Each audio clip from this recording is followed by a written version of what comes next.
మహిళలకు ముఖ్యమైన పాత్ర ఇచ్చింది టీఆర్ఎస్ గవర్నమెంట్ అని చెప్పారు. నేను ఒకటే అడుగుతున్నా అక్కని, అసలు మొట్టమొదటిసారిగా తెలంగాణ రాష్ట్రం ఏర్పరచుకున్న తర్వాత ఎంతమంది మహిళలు మంత్రులు చేశారు? చట్టసభలలో ఎంతమంది మహిళలకు అవకాశం ఇచ్చారు?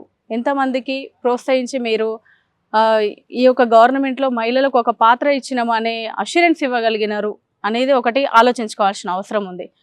ఇంకోటి వీహబ్లో చేసినారు అంటున్నారు, కానీ నేనేం చెప్తున్నా అంటే మహిళలకు సంబంధించినటువంటి ఎట్లాంటి సాధికారత విషయంలో ఎలాంటి ఆపర్చునిటీస్ మహిళలకు ఇవ్వలేదు.